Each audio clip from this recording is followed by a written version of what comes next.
أنعم علينا بالسلام. بسم الله الرحمن الرحيم الحمد لله رب العالمين والصلاة والسلام على خاتم الأنبياء والمرسلين.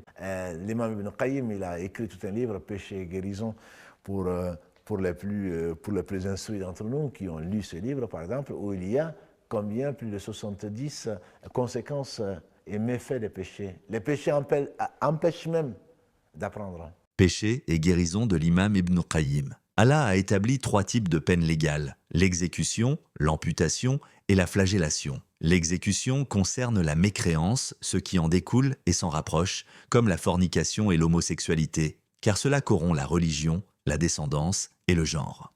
Abdallah ibn Abbas a dit « On doit chercher la plus haute construction de la ville et en précipiter sur la tête l'homosexuel puis le lapider. » Le prophète a dit « Si quelqu'un agit à la manière du peuple de Lot, tuez l'actif et le passif. » Il a maudit plusieurs adeptes de péchés majeurs mais sans jamais dépasser une seule malédiction, alors qu'il a répété et insisté par 3 fois sur la malédiction de l'homosexualité. Les compagnons du messager d'Allah ont été unanimes sur son exécution, sans qu'aucun d'eux ne diverge en cela. Leurs propos ne diffèrent que sur la manière de l'exécuter.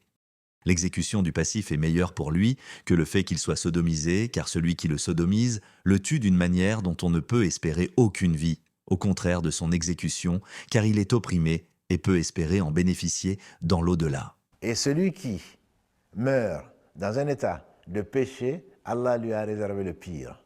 Allah a comparé les adeptes de l'ignorance et du fourvoiement parfois aux ânes, d'autres fois aux chiens et d'autres fois encore au bétail. Cette ressemblance se renforce intérieurement jusqu'à se manifester discrètement en apparence et être vue par les gens perspicaces, mais aussi par tout un chacun lorsqu'elle se manifeste dans les actes. Elle ne cesse de se renforcer jusqu'à ce qu'on honnisse cette apparence et que l'apparence physique de cet homme change par la permission d'Allah. Et c'est là la transformation totale. Allah métamorphose cette apparence en celle d'un animal, comme il l'a fait pour les Juifs et leurs semblables, et il le fera pour un peuple de cette communauté, il les transformera en singes et en porcs.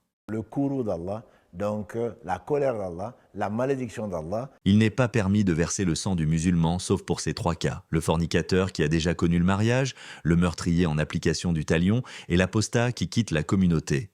Et lorsque Allah voudra purifier la terre des injustes, dépravés et traîtres, il suscitera un de ses serviteurs, issu de la famille de son prophète, qui remplira la terre de justice comme elle a été remplie d'iniquité. Le Messie tuera les Juifs et les chrétiens et établira la religion avec laquelle Allah a envoyé son messager. Celui qui connaît Allah sait nécessairement qu'une loi, qu'une injonction, qu'un conseil que Allah donne, forcément c'est le meilleur possible.